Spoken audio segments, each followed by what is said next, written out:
The WNBA All-Star Charity Initiative supports sports group that says it is, quote, moving beyond the binary of a girl.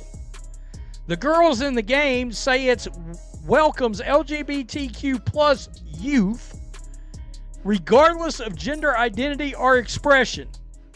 The WNBA just made a massive public relations move, and it might be the very thing that fractures their newly expanded fan base. Right now, professional women's basketball is experiencing an unprecedented boom in viewership. After decades of struggling to fill arenas and secure profitable television deals, millions of new eyes are finally on the product.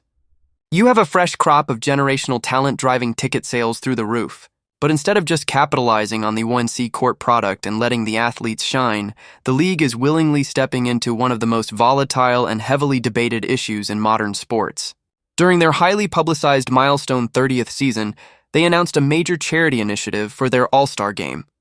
The stated goal was to distribute funds to local youth groups in the Chicago area. On the surface, the PR strategy sounds completely bulletproof. Who could possibly argue against a program designed to keep young girls active and involved in sports? It is the kind of legacy initiative that sponsors love and networks praise. But when you look past the glossy graphics and read the actual mission statement of the organization the WNBA chose to fund, a massive red flag appears. The phrase moving beyond the binary of a girl is not just a casual marketing slogan or a minor update to their website. It is a fundamental shift in how athletic categories are defined, and it raises immediate, unavoidable questions about exactly who this money is truly serving and what kind of future the league is trying to build. According to the league's July 15th release, the WNBA All-Star teams will compete for a $100,000 prize pool benefiting two Chicago area organizations, quote, dedicated to keeping girls involved in sports. The winning team's organization receives $70,000. While the runner-up's organization gets $30,000. Team Coop is playing for Angels. $100,000 is a significant chunk of change, especially when it comes to local youth sports programming. The league officially stated that this money was strictly dedicated to keeping girls involved in sports, splitting the prize pool based on the results of the All-Star game. The winning team secured $70,000 for their chosen charity, while the runner-up secured $30,000. Team Spoon was officially playing to support the organization known as Girls in the Game. When a professional sports league attaches its brand name, its television broadcast, and its financial backing to a charitable organization, there is an assumed level of intense corporate vetting. Major leagues do not just write checks blindfolded. They have entire departments dedicated to community relations and social responsibility. They review the operational history. They analyze the public mission statements, and they calculate the potential blowback of every single dollar they distribute. So we have to assume the WNBA knew exactly who they were partnering with from day one. They reviewed the portfolio and decided that this specific organization perfectly aligned with the core values of professional women's basketball. They intentionally chose to spotlight a group that operates under these specific guidelines on national television during their biggest weekend of the year. And that decision is exactly where the official narrative starts to fall apart. The WNBA described Girls in the Game as an organization that partners with schools, parks, community centers in Chicago to offer sports, health, and leadership programs. That sounds straightforward enough until you dig deeper into the Girls in the Game website. The surface-level presentation of this charity is flawless. A group that partners with local schools, public parks, and community centers to promote health, leadership, and athletic development is the exact kind of initiative any professional sports league would want on their resume. It makes for incredible press releases and heartwarming halftime segments. But sports journalists at Outkick and Fox News decided to actually look past the corporate press release and read the fine print deeply buried on the organization's website. What they found completely contradicts the fundamental premise of female-only athletic spaces. This is no longer a simple story about buying basketballs or funding after-school coaching clinics. It is about a radical, deliberate redefinition of the word girl in a sporting context. For over 50 years, Title IX and the broader sports world have operated on the concrete understanding that female sports exist specifically because biological differences matter. The entire infrastructure of women's professional, collegiate, and amateur athletics is built on the undeniable reality of biological sex. It is the only reason the WNBA itself exists. But this organization, the very one the WNBA is actively funding and promoting, is signaling a complete departure from that biological foundation by welcoming what they call gender-expansive participants, regardless of gender identity or expression. Girls in the Game is not a generic youth charity that happens to work with girls. The organization repeatedly frames its mission around girls, girls sports, and girls-only spaces. So when it says it's moving beyond binary of girls, people deserve to know what that actually means. The name of the organization is literally Girls in the Game. They explicitly market themselves around girl-centered programming and pride themselves on providing girls-only spaces for development. But in the exact same breath under their inclusivity tab, they announce they are moving beyond the binary of a girl. You simply cannot have it both ways in the realm of physical competition. You cannot claim to provide a safe, dedicated, and exclusive space for young females while simultaneously dismantling the very definition of what a female is.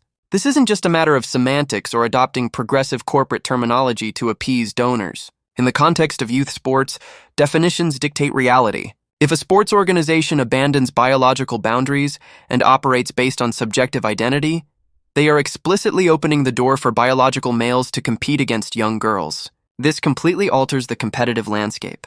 It changes the physical reality of the games, the intensity of the practices, and the dynamics of the locker rooms. And the people who deserve to know exactly what is happening are the parents. Families are dropping their kids off at these community centers, signing release forms, and trusting the brand name of the WNBA, fully believing they are placing their daughters in a biologically female environment. Next, according to a 2025 annual report, Girls in the Game served 3,059 participants in 2025 fiscal year.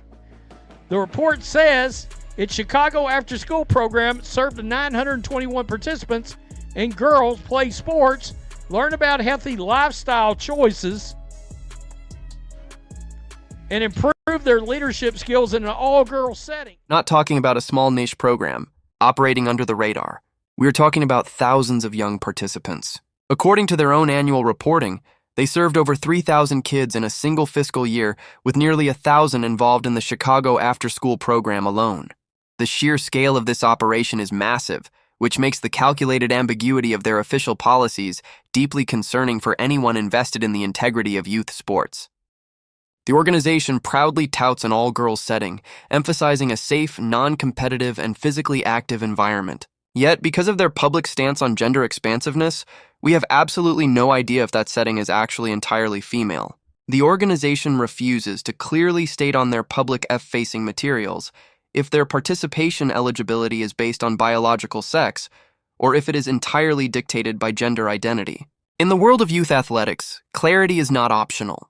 It is a strict requirement for safety and fairness. When you intentionally obscure the eligibility rules, you leave local families completely in the dark about who their children are interacting with. Are young girls currently competing alongside biological males in these WNBA-funded programs? The organization will not confirm or deny it, and that deliberate lack of transparency is a massive story that the mainstream sports media is terrified to touch. Or gender identity, whether the parents are told before enrollment that the organization is, quote, moving beyond the binary of a girl, and whether the WNBA All-Star money would be unrestricted or directed towards a specific program. Girls in the Game did not respond to multiple requests for comment. The independent media did exactly what journalists are supposed to do in this situation. They asked direct, highly specific questions to clarify the ambiguous policy. Outkick and Fox News reached out directly to Girls in the Game with the most fundamental questions possible. They asked explicitly if biological males who identify as girls or as non-binary are currently eligible to participate in their girl-centered sports programming. It is a simple yes or no inquiry that requires zero interpretation. They also asked if parents are actively informed about this moving beyond the binary philosophy before they enroll their children in the camps. The response they received was complete and total silence. In the world of public relations and crisis management, ignoring a direct factual question about your own published policy is a definitive answer. If the organization was strictly serving biological girls, they would have issued a swift statement confirming it to clear the air. The absolute refusal to comment tells you everything you need to know about their internal operations. They know the policy is highly controversial.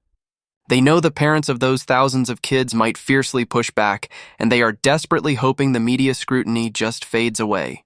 so they can continue operating in the gray area next. Then there's the WNBA. Outkick and Fox News Digital asked the league whether it was aware of the girls in the game moving beyond the binary girl language before selecting the organization for an all-star initiative.